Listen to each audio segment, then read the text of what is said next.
A night that the Catamounts and Catamount country will never forget. And you know it's real, you know it's official when they put it on a t-shirt. We caught up with some of the Catamount fans walking out of Wake Men's Soccer Park moments after the victory, including one of them who we think might have gotten the first t-shirt hot off the press.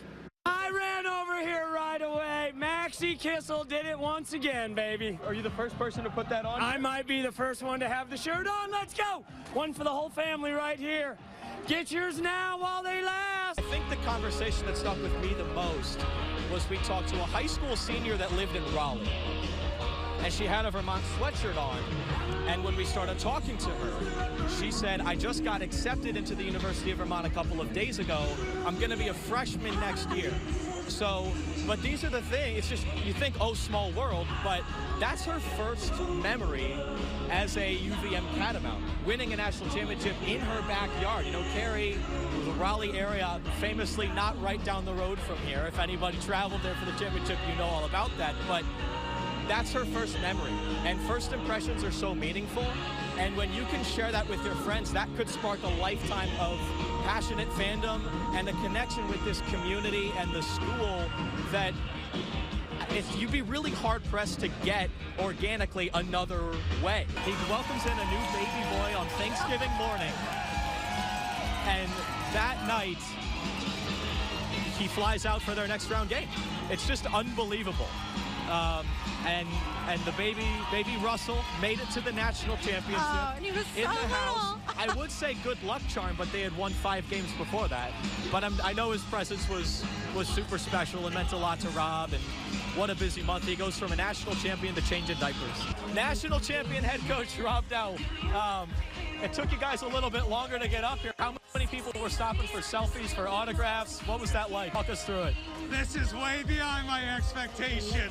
We are so lucky to have our fans. One thing that people might not think about is the game balls. They're different in the tournament than they are in the regular season. Throughout the regular season, everybody can use whatever ball they want. In the tournament, it's a little different. I caught up with Aaron Deloney. He sort of walked us through what it's like adjusting to a new ball. I think the biggest thing is that they're brand new. Usually you play with the ball in a game that's kind of broken in a little bit, so it's, you know, you're kind of used to it at that point. Brand new ones are kind of slick, a little more slippery, and the bounce is kind of insane. Like, you dribble it and it goes up like to your head or shoulder area. So there's kind of a big difference. Last season, the Catamounts didn't get a chance to shoot with these particular balls until their day before shoot-around. This year, though, they did get that chance. We only had that warm-up this year. They sent us some to Vermont a couple days before we got to make it out here, just to get used to them. Deloney says there's a noticeable difference with these balls, but every team has to go through it. Maybe a little bit, just knowing a shot touches the rim one way, it's just going to bounce super hard, knowing you have to dribble a different way, catching it, you might be slick, so just some small differences, but you got to play through it at the end of the day. Other team has to deal with it too. So last year, he said it did play with their heads a little bit, but this time around, not so much. Knowing that they were going to be bouncy was all in the back of our head. We just had to deal with it, and then having to use them for a few days definitely helped us out.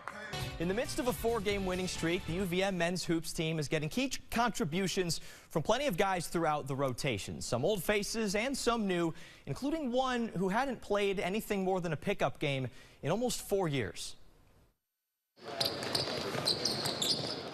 Just last spring, Matt Veretto was a student at the University of Connecticut.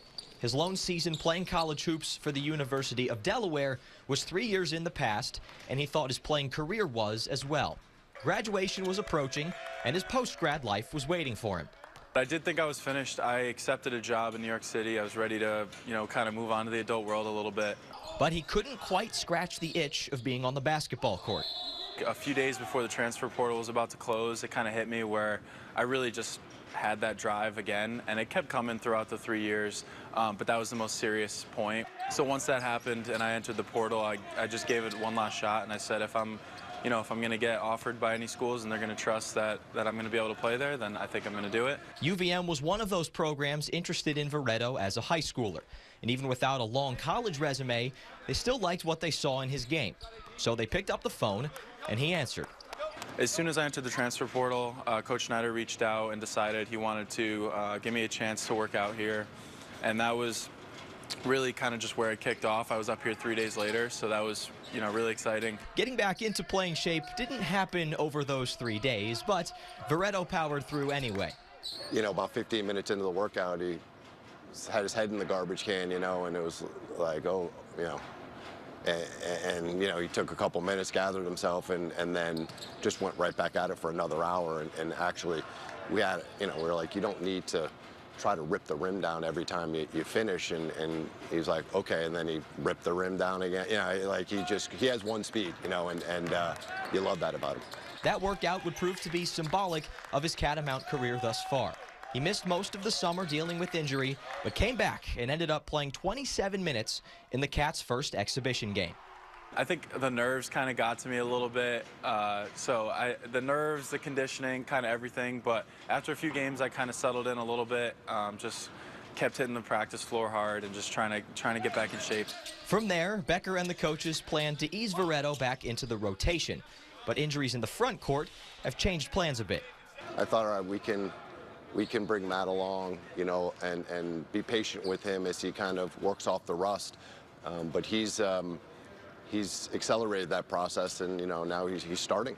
He's been huge for us. Since joining the starting lineup, he's averaging almost 20 minutes per game and poured in a season-high 14 points in a massive win at Colgate, picking up where he left off 3 years ago, all while chasing a master's degree in accounting along the way. It is a little tough. The classes aren't easy.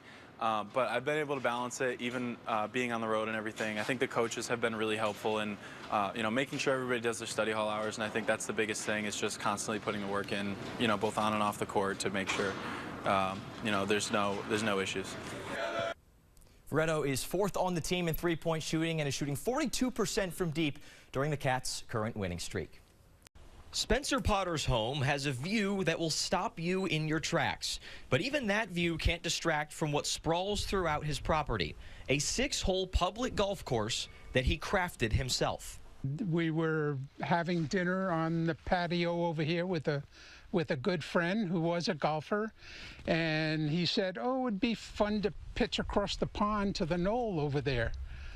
They paced the property that one summer night in 2004, stuck a cedar post in the ground to act as the target, and picked out 5 more holes to create the original version of woodchuck golf, named after what roamed its grounds before golfers did.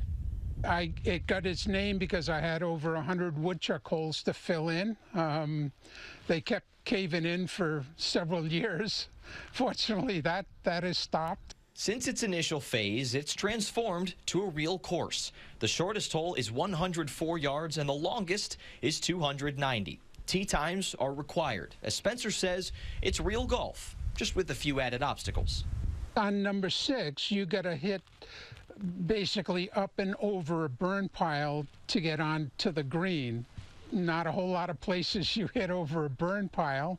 The drive on number 3, the 290, you actually have to hit right directly at a pine tree and hit over a pine tree, and that gets into some people's heads.